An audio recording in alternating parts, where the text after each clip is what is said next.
With me now are Bill Hannigan, Director of Adaptive Sports and Community Outreach at St. Charles Hospital, and Alex Ruiz, who is 12 years old. Welcome to both of you today. Thanks for having us. We're going to talk today about what life is like living with and on a wheelchair. So, Bill, let's start with you. Tell me what happened to you to put you in a wheelchair. Well, it was about 14 years ago. I was actually down on Hempstead Turnpike on a motorcycle, a Ninja, and a young lady pulled out and hit me. The impact of the accident actually broke my back and left me paralyzed from the chest down. That's tough to do. I mean, that's so. Did you ever have a chance? Did you have to talk to yourself and say, "Okay, I've got two choices. I can feel sorry for myself, or I can go out and I can live"?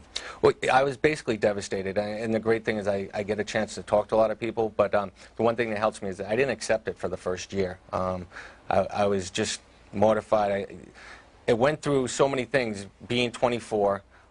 Not sure, being an athlete, not sure if people are going to be interested in me, if I'd ever meet a woman, if I would ever be able to play sports again. So it really turned my whole life upside down, and I really didn't care for it at all. I can imagine. I'll get back to you in just a moment. But Alex, let me talk to you. What happened to you?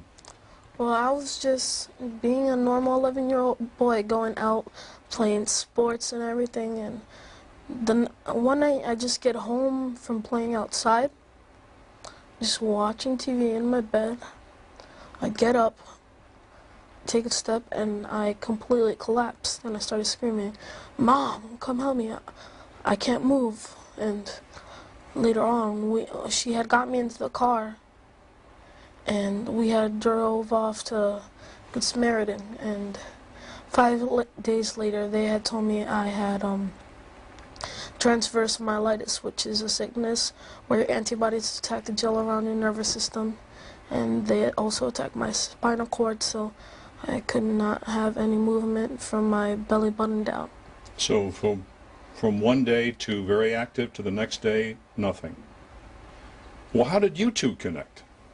How did that happen? Well, Alex ended up at St. Charles on the inpatient side of pediatrics, and right away I got an opportunity to reach out to him and say hello to him and spend some time with him, and his personality just got to me. And I was like, oh, we got to hang out, and you know, he gravitated to me because he saw that I was in the chair, and they told him, you know, that you would have to use a chair, and right from there we started doing wheelchair skills together, kind of hanging out playing sports and cruising the whole hospital itself to keep him occupied. You go out and you talk to a lot of organizations, schools, etc., and you talk not only just to motivate those who might be injured in some capacity, but also to explain to people that, you know, there still is life no matter if you do become a paraplegic. Well, exactly.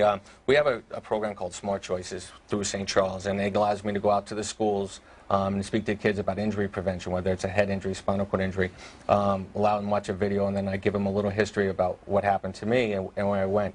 But it also gives you the opportunity to speak to kids with disabilities in the schools as well as out of the schools, that, you know, life goes on. There's so much more out there. And if it wasn't for sports, then I wouldn't have found myself.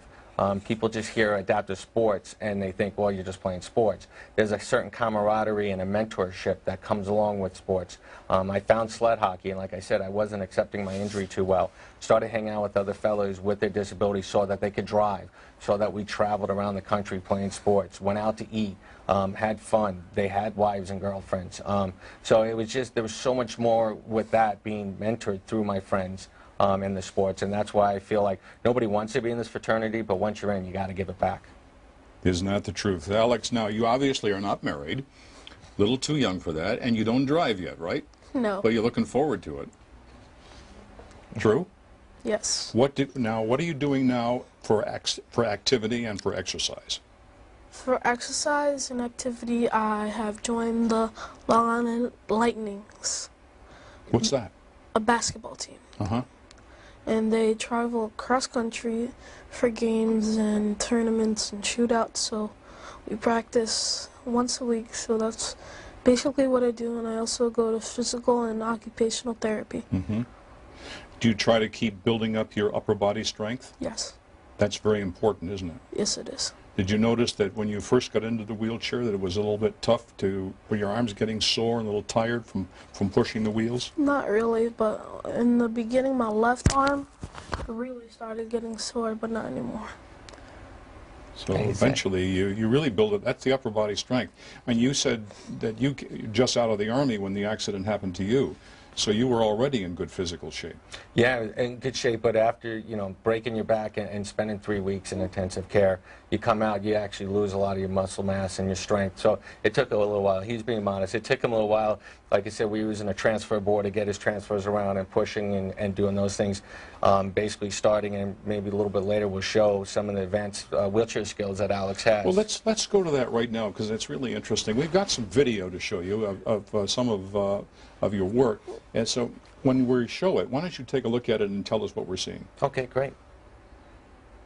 Okay, here we're on the peds ward on the inpatient side at St. Charles Hospital. There's myself, Alex, and Alex's therapist, Wendy. Wendy helped with Alex all through his stay there. I think Alex was there about 3 months. And what we started to do is you start everything from wheelies. And we wanted to challenge Alex and make it interesting and a lot of fun. So we set up the cones, I do the wheelie through, and then I kind of tease Alex, and then he's got to come through to show off how good he is. It's a real process there. Like, we had to work on just getting his balance in the wheelchair. Then once he had his balance, and then he was able to actually push through the cones. Wendy's spotting him so he doesn't fall over backwards. You know, that's a safety mechanism. But he does a great job. Now, again, you're going to see this. We're going backwards through the cones. This is something you wouldn't use out in the community. It was just another way of making it more exciting and fun for Alex to be in therapy. But at the same time, if he can do a wheelie backwards through the cones, then he can do a wheelie anywhere through the community. And as we go longer through, I'll show you some more of the tips that we were going through.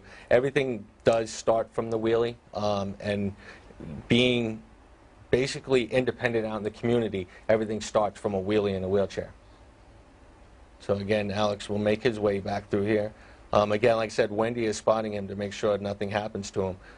You always usually start off in the hospital with wheelie bars, seat belts, and you know, all the safety precautions that you would go through.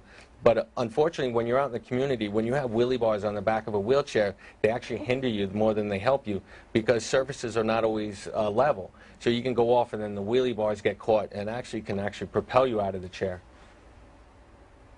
Was that hard, Alex? Well, when I first started, I could barely even keep myself up. Well, now it's a lot easier because Bill and Wendy were encouraging me and helping me get through it. So well, you did a good job there. I became better and better. Now he shows off at school, so it's a good thing. Okay, at this we do a little wheelchair basketball. We wanted to see if Alex still had the wrist for the shot because he's out there playing. Oh, and, yeah, see, then good shot. He's great. He challenged me quite a bit out there, and this is, again, it's all part of therapy, but we wanted to make it interesting. I had to show off a little bit off the wall into the net. And what happened was Alex and I would be around for in the afternoon and get a little bored. So here was actually the therapy room that Alex and I spent a lot of time in, and usually the basket's in there. And Alex would challenge me, and he would start picking walls, and that's where I got the shot off the wall idea from. We'd bounce it off from one wall, we'd go up out the door and in, so it was nice.